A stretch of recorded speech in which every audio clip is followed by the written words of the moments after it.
My name is Bill Haley. This is for the Facebook page In Welfare, Transition to Competitive Charity. I'm going to try to do this very rapidly to get people to understand and entice them to watch a little bit longer video. I'm going to try to go from like a 7-minute video. I have about a 20-minute video out there. Then I'm going to do a longer video. And then if you go to my website, you can find much more on there.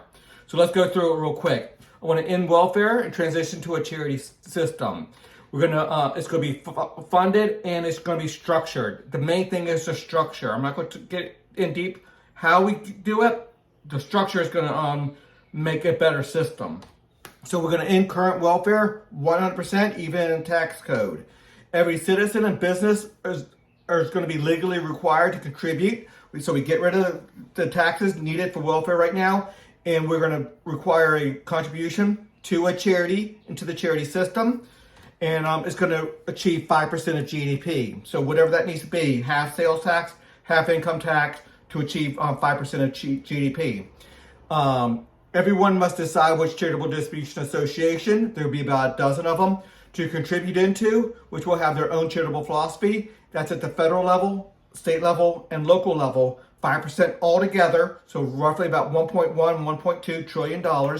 But that's going to be 40% at the local level, 40% at your state level, 20% at the federal level. And so it's going to be very important. You will have charitable distribution associations, which is an organization just to collect the money and then distribute the money within their charitable philosophy. CDAs will fund charities within all areas of need. CDAs assign people in need to assessor organizations, which are the caseworkers, that matches their charitable philosophy.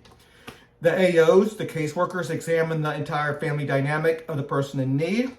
The AO subjectively determines, the most important phrase I have here is subjective determination.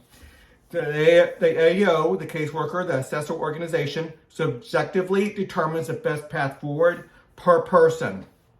The AO, the caseworker, directs and has significant control over the goods and services from charities for the cases they manage.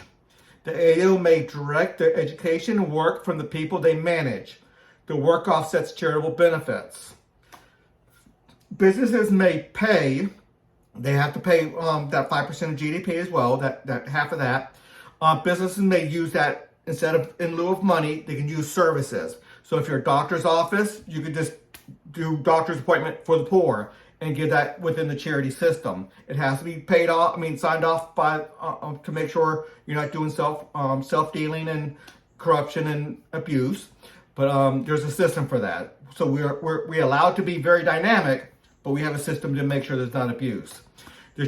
Every charitable regulatory organization, and other organizations in here, competitive by the way, must establish a charity economy, which is in part a system that asks for charitable labor hours from those being assisted by charities.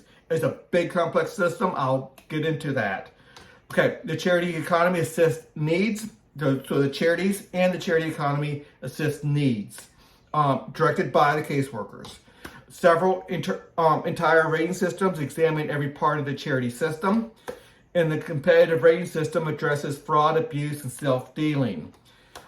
More can be seen at Haley2024.org. There's a charity page there, but that one is integrated within all the reforms I have going on. Not just the charity system, but competitive, a lot of things. So look more there. Until the next video.